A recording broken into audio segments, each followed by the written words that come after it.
Bonjour, c'est Hélène Garcia. Je vous souhaite la bienvenue chez Yogasphère.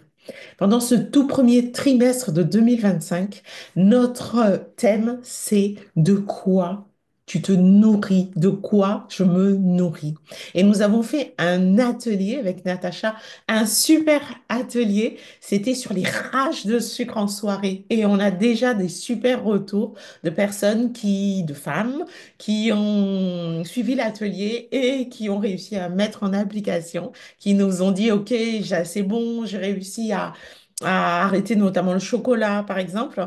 Et on est déjà super contente de ces retours-là. Ensuite, il y a encore tout plein de choses à continuer à gérer, hein. Vous le savez, c'est ce qui est fun dans notre vie, dans nos vies. Ça ne s'arrête jamais, jamais, jamais.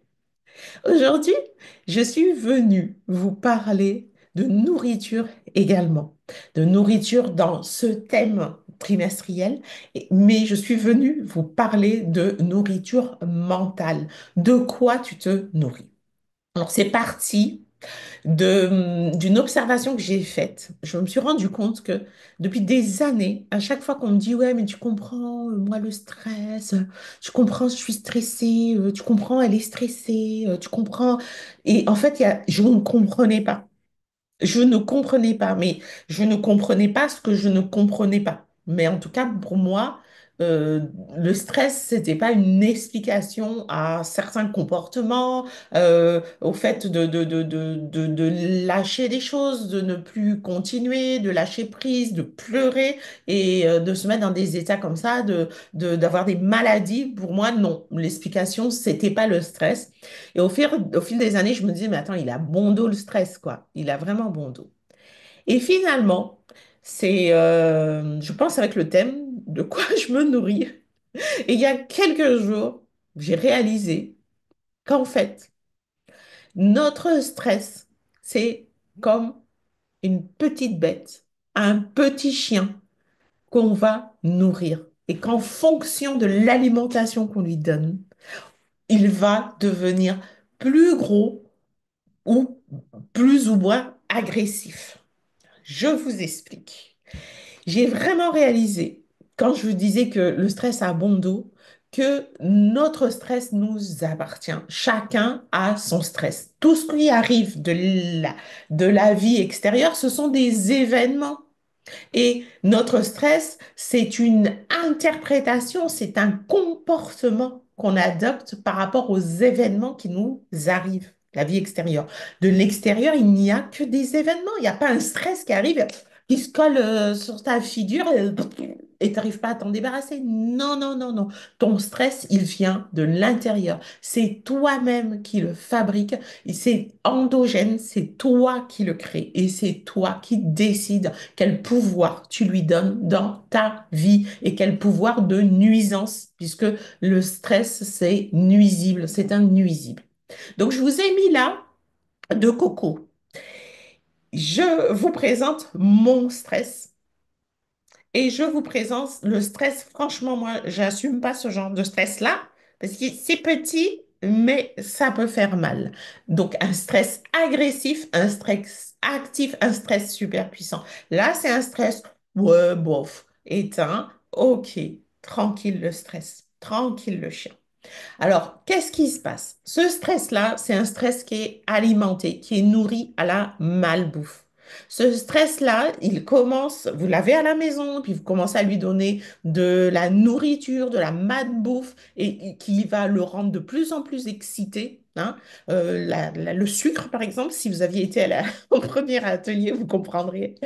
Donc, il va le rendre de plus en plus agressif, de plus en plus excité. Et c'est qui qu'il va agresser? Ben, c'est la première personne qu'il va trouver, c'est vous, parce qu'il est en vous, ce stress. Il n'est pas ailleurs. Et c'est pas le stress du voisin, c'est pas le stress de votre mari. Chacun son stress.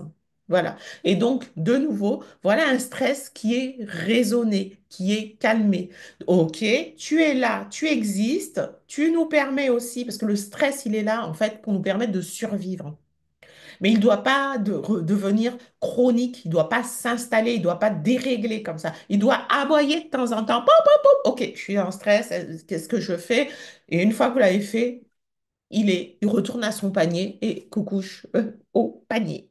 Alors, il y en a certains qui ne savent pas faire coucouche panier parce que eux pensent qu'en étant stressés, ils sont performants. Ils pensent qu'en agitant de l'énergie, en bougeant de l'énergie dans tous les sens, ils sont performants. Alors que pas du tout. La performance n'a rien à voir avec le stress. La performance n'a rien à voir avec les moulins avant, avec tout ce que tu peux remuer. La performance, en général, c'est très ciblé, c'est très concentré et c'est très calme, comme mon stress à moi.